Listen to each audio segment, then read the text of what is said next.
Mobile ಬಳಕೆ ಮಿತಿ ಇರಲಿ. ಅತಿಯಾದರೆ ಅಪಾಯಕ್ಕೆ ಆಹ್ವಾನ. ಅದು ಬಹುಮಟ್ಟಿಗೆ ಅನರ್ಥದಾಯಕ ಎನ್ನಬಹುದು. ಅವಶ್ಯಕತೆಗಾಗಿ ಉಪಯೋಗಿಸಬಹುದಾದ ವಸ್ತುವನ್ನು ಕಾಲಕ್ಷೇಪಕ್ಕೆ ಬಳಸಲು ಶುರು ಮಾಡಿದರೆ ದುರಭ್ಯಾಸವಲ್ಲದೆ ಮತ್ತೇನಾದೀತು. ಅದೇ ಈಗಿನ ಆಕ್ರಮಣ. ಮೊಬೈಲ್ ಬಳಸುತ್ತಿರುವ ಪ್ರತಿ 3ರಲ್ಲಿ 2 ಅದಕ್ಕೆ ದಾಸರಾಗುತ್ತಿದ್ದಾರೆಂದು ಅಧ್ಯಯನಗಳು ತಿಳಿಸುತ್ತಿವೆ. ಆ ಅಭ್ಯಾಸವು ಅವರ ಭೌತಿಕ ಮಾನಸಿಕ ಆರೋಗ್ಯವನ್ನು ಹದಗೆಡಿಸುತ್ತಿದೆ. ಮೊಬೈಲ್ ಟ್ಯಾಬ್ನಂತಹ ಪರದೆಗಳ ಉಪಯೋಗವನ್ನು ಸಾಧ್ಯವಾದಷ್ಟು ಕಡಿಮೆ ಮಾಡಿಕೊಳ್ಳಬೇಕು ಎನ್ನುತ್ತಾರೆ ತಜ್ಞರು. ಮತ್ತೊಂದೆಡೆ ಡಿಜಿಟಲ್ ಡಿಟಾಕ್ಸ್ ಟೂರ್ಗಳ ಆರ್ಭಟವು ಚಾಲನೆಗೆ ಬಂದಿದೆ. ಉಸಿರಾಡದೆ 1 ನಿಮಿಷ ಇರಲಿಕ್ಕೆ ಸಾಹಸ ಪಡುತ್ತಿರುವಾಗಲೇ ಕೈಯಲ್ಲಿ ಮೊಬೈಲ್ ಇಲ್ಲದೆ ಮಾತ್ರ ಯಾರೊಬ್ಬರೂ ಇರಲಾಗುತ್ತಿಲ್ಲ ಎಂಬುದು ಈಗಿನ ಪರಿಸ್ಥಿತಿ. ಊಟ ಮಾಡುತ್ತಿರುವಾಗ, ಓದಿಕೊಳ್ಳುತ್ತಿರುವಾಗಲೂ, ಕೊನೆಗೆ ಮಲಗುತ್ತಿರುವಾಗಲೂ ಕೈಯಲ್ಲಿ ಮೊಬೈಲ್ ಇರಲೇಬೇಕು. ರಸ್ತೆಯಲ್ಲಿ ನಡೆಯುತ್ತಿರುವಾಗ, ಕಾರ್ ಡ್ರೈವ್ ಮಾಡುತ್ತಿರುವಾಗಲೂ ಮತ್ತೊಂದೆಡೆ ಮೊಬೈಲ್ ಕಾರ್ಯನಿರತವಾಗಿರಲೇಬೇಕು. ಸವ್ಯಸಾಚಿಯಂತೆ 2 ಕೆಲಸಗಳನ್ನು ಏಕಕಾಲಕ್ಕೆ ಮಾಡುತ್ತೇವೆ ಎನ್ನುತ್ತರಾಗಲಿ ಆಗುತ್ತಿರುವ ನಷ್ಟವನ್ನು ಗುರುತಿಸಲಾಗುತ್ತಿಲ್ಲ. ವಾಸ್ತವದಲ್ಲಿ ಮೊಬೈಲ್ಗಳಿಗಿಂತಲೂ ಮೊದಲು ಆ ನಂತರ ಅನೇಕ ತರಹದ ಗ್ಯಾಡ್ಜೆಟ್ಸ್ ನಮಗೆ ಲಭ್ಯವಾದವು. ಆದರೆ ಅವುಗಳಲ್ಲಿ ಯಾವ ಉಪಕರಣದ ಬಗ್ಗೆ ನಡೆಯದ ಅಧ್ಯಯನಗಳು ಬರೀ ಮೊಬೈಲ್ ಬಗ್ಗೆ ಮಾತ್ರ ನಡೆದವು. ಮೊಬೈಲ್ಗಳ ಉಪಯೋಗಗಳೇನು ಎಂಬುದು ಎಲ್ಲರಿಗೂ ಸಹ ಗೊತ್ತು. ಆದರೆ ನಷ್ಟಗಳೇನು, ಅದರಿಂದ ಮನುಷ್ಯರ ವರ್ತನೆಯ ಮೇಲುಂಟಾಗುವ ಪರಿಣಾಮವೇನು, ಮೊಬೈಲ್ನಲ್ಲಿರುವ ಉಪಕರಣಗಳನ್ನು ನಿರಂತರವಾಗಿ ಬಳಸುವುದರಿಂದ ಮನುಷ್ಯನ ಮೆದುಳಿಗೆ ಆಗುತ್ತಿರುವ ಒತ್ತಡ, ಇಂತಹ ಪ್ರಶ್ನೆಗಳಿಗೆ ಉತ್ತರ ಹುಡುಕಲು ವರ್ಷಗಟ್ಟಲೆ ಅಧ್ಯಯನಗಳು ನಡೆಯುತ್ತಲಿವೆ. ಆ ಅಧ್ಯಯನದ ಫಲಿತಾಂಶದ ಕೊನೆಯ ಉತ್ತರವೇನೆಂದರೆ ಆಗಾಗ ಮೊಬೈಲ್ಗೆ ರಜಾ ಕೊಡಬೇಕು. ವಯಸ್ಸಿನೊಂದಿಗೆ ಸಂಬಂಧವಿಲ್ಲದೆ ಮೊಬೈಲನ್ನು ಉಪಯೋಗಿಸುತ್ತಿರುವ ಭಾರತೀಯನು ಸರಾಸರಿ ದಿನದಲ್ಲಿ 70 ಬಾರಿ ತೆರೆದು ನೋಡುತ್ತಾನಂತೆ. ಅಂದರೆ ಗಂಟೆಯೊಂದರಲ್ಲಿ 3 ಬಾರಿ ಎಂದರ್ಥ. ಪ್ರತಿ ಸಾರಿ 3 ನಿಮಿಷಗಳು ನೋಡಿದರೂ ದಿನಕ್ಕೆ 3.5 ಗಂಟೆಗಳೆಂದರ್ಥ. 15 ವರ್ಷದೊಳಗಿನ ಹುಡುಗರಲ್ಲಿ ಮೊಬೈಲ್ ಉಪಯೋಗವು ವಿಶ್ವದಲ್ಲಿ ಸರಾಸರಿ 76%ರಷ್ಟಿರುವಾಗ ಭಾರತದಲ್ಲಿ ಅದು 83%ರಷ್ಟಿದೆ. ಸೈಬರ್ ಬೆದರಿಕೆ, ಅಶ್ಲೀಲ ಭಾಷೆಗಳು ಕುರಿತಂತೆ ಪ್ರಪಂಚದಲ್ಲಿ ಸರಾಸರಿ 57%ರಷ್ಟಿದ್ದು ಭಾರತದ ಪ್ರಮಾಣ 47%ರಷ್ಟಿದೆ. ಸಮಸ್ಯೆ ಇಷ್ಟೊಂದು ಗಂಭೀರವೆನಿಸಿದರೂ ಸರಿಯಾದ ಕಾಳಜಿ ಕಾಣದಿರುವುದು ಮುಂದೆ ಯಾವ ರೀತಿಯ ದುಷ್ಪರಿಣಾಮಗಳಿಗೆ ದಾರಿಯಾಗುತ್ತದೆ ಎಂಬುದು ಅರ್ಥವಾಗದಂತಾಗಿದೆ. ಚಿಕ್ಕ ಮಕ್ಕಳು ಅಳುತ್ತಿದ್ದರೆ ಕೆಲಸದಲ್ಲಿ ನಿರತಳಾಗಿರುವ ತಾಯಿ ಬಾಯಿಗೆ ಏನಾದರೂ ತಿಳಿಸಿಕೊಡುವ ಯತ್ನ ಮಾಡುತ್ತಾರೋ ಅದು ಮುಗಿದ ನಂತರ ಮತ್ತೆ ಅಳು ಶುರುವಾಗುತ್ತದೆ. ಪ್ರಸ್ತುತ ಹಿರಿಯರ ದೃಷ್ಟಿಯಲ್ಲಿ ಮೊಬೈಲ್ ಕೂಡ ಅದೇ ರೀತಿಯಂತಾಗಿದೆ. ಕೈಯಲ್ಲಿ ಅದು ಇಲ್ಲವಾದರೆ ಹುಚ್ಚು ಹಿಡಿದಂತಾಗಿ ಬೇರೆ ಏನನ್ನೂ ಮಾಡಲಾಗದಂತಹ ಸ್ಥಿತಿಯನ್ನು ಎದುರಿಸುತ್ತಿದ್ದಾರೆ ಎಂಬುದು ತಜ್ಞರ ಅನಿಸಿಕೆ. ಗಂಟೆಗಟ್ಟಲೆ ಟಿವಿಯನ್ನು ಕೆಲವರು ನೋಡುತ್ತಿರುತ್ತಾರೆ. ಇಂಟರ್ನೆಟ್ಗೆ ಅಡಿಕ್ಟ್ ಆಗಿದ್ದವರು ಗಂಟೆಗಟ್ಟಲೆ ಕಂಪ್ಯೂಟರ್ನ ಬಳಿ ಕಾಲ ಕಳೆಯುತ್ತಾರೆ. ಆದರೆ ಅವು ಒಂದೇ ಕಡೆ ಇರುವುದರಿಂದ ಸ್ವಲ್ಪ ಸಮಯವಾದರೂ ಹೊರಗೆ ಹೋಗುವ ಮನಸ್ಸುಂಟಾಗುತ್ತದೆ. ದಿನದಲ್ಲಿ 4.5 ಗಂಟೆ ನಮ್ಮ ದೇಶದಲ್ಲಿ ಇಂಟರ್ನೆಟ್ ಬಳಸುವವರ ಸಂಖ್ಯೆ ಕಳೆದ ವರ್ಷ 4.5 ಕೋಟಿಗೂ ಹೆಚ್ಚು ವೃದ್ಧಿಯಾಗಿದ್ದು, ಸೋಷಿಯಲ್ ಮೀಡಿಯಾ ಉಪಯೋಗಿಸುವವರ ಸಂಖ್ಯೆ 8 ಕೋಟಿಯಷ್ಟು ಬೆಳೆದಿದೆ.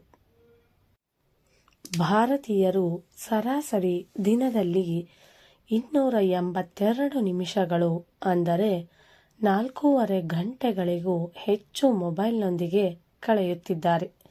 ಇದರಲ್ಲಿ ಪ್ರತಿ 10 ನಿಮಿಷಗಳಲ್ಲಿ 7 ನಿಮಿಷಗಳ ಅವಧಿಯನ್ನು ಸಾಮಾಜಿಕ ಮಾಧ್ಯಮಗಳೇ ಆಕ್ರಮಿಸುತ್ತಿವೆ. ದುಶ್ಚಟಕ್ಕಿಂತ ಅಪಾಯಕಾರಿ. ಆದರೆ ಮೊಬೈಲ್ ಹಾಗಲ್ಲ, ಕೈಯಲ್ಲಿಯೇ ಇರುತ್ತದೆ.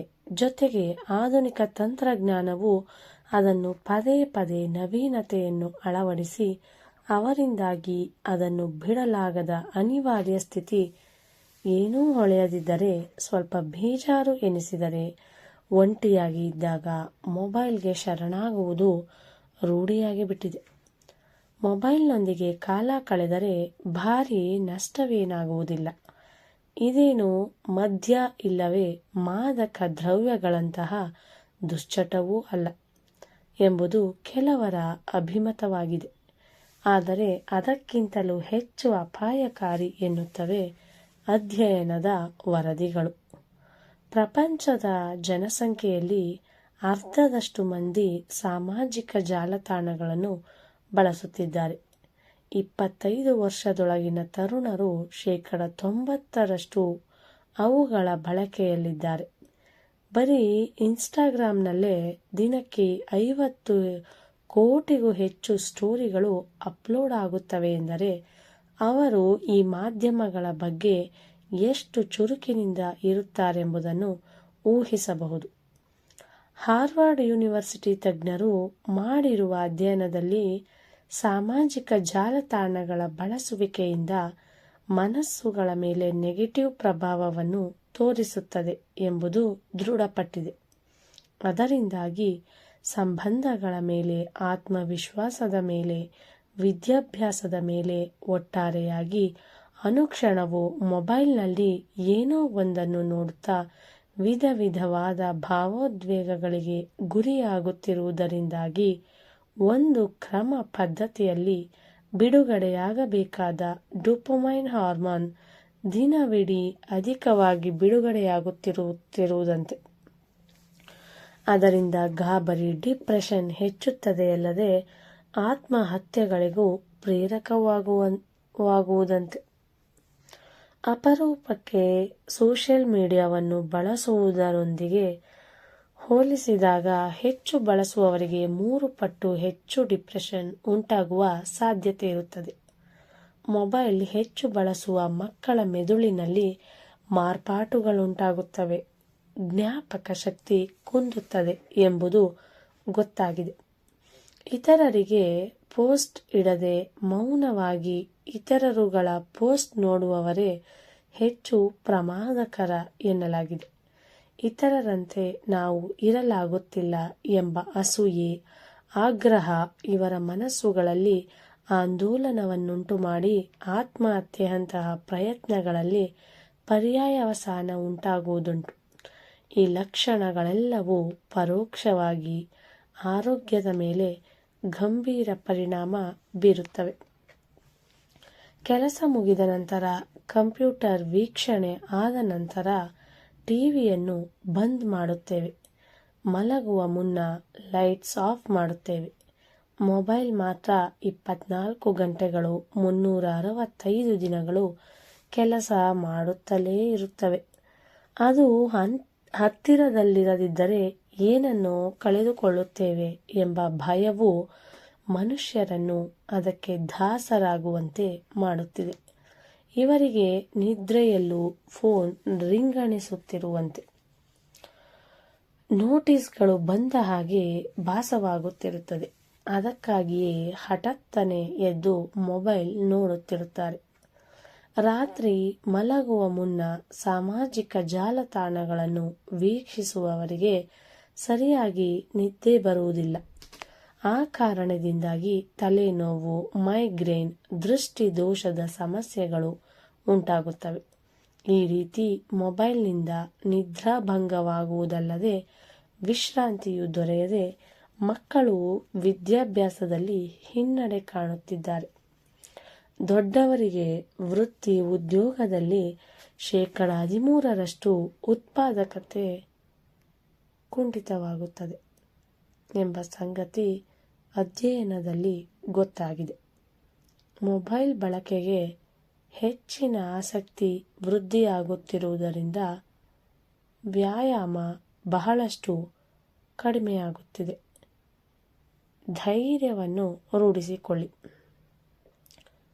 ಮೊಬೈಲನ್ನು ಯಾವಾಗ ಕೈಗೆ ತೆಗೆದುಕೊಳ್ಳಬೇಕೆಂದರೆ ಯಾರಿಗಾದರೂ ಕರೆ ಮಾಡಬೇಕೆನಿಸಿದರೆ, ಏನನ್ನಾದರೂ ತಿಳಿದುಕೊಳ್ಳಬೇಕೆನಿಸಿದಾಗ ಮಾತ್ರ ಇದರ ಬಳಕೆ ಅಗತ್ಯ. ಆದರೆ ಅನೇಕ ಸಂದರ್ಭಗಳಲ್ಲಿ ಅನಗತ್ಯವಾದ ಅವಶ್ಯಕತೆಗಳಿಗೆ ಮೊಬೈಲ್ ಬಳಕೆಯಾಗುವುದೇ ಹೆಚ್ಚು. ಆದರೆ ಜೇಬಿನಲ್ಲಿರುವ ಇಲ್ಲವೇ ಬ್ಲಾಗ್ನಲ್ಲಿರುವ ಮೊಬೈಲನ್ನು ಬಳಸದಿರುವುದಕ್ಕೆ ಸ್ವಲ್ಪ ದಿಟ್ಟತನ ಬೇಕಾಗುತ್ತದೆ ಎನ್ನುತ್ತಾನೆ ಬ್ಲೆಕ್. ಜನರೊಂದಿಗೆ ಇರುವಾಗ ಮೊಬೈಲ್ ಬಳಕೆಗೆ ಸ್ವಸ್ತಿ ಹೇಳುವುದರಿಂದ ಮಾನವ ಸಂಬಂಧಗಳು ಗಟ್ಟಿಯಾಗಿ ಇರುತ್ತವೆ. ಧನ್ಯವಾದಗಳು.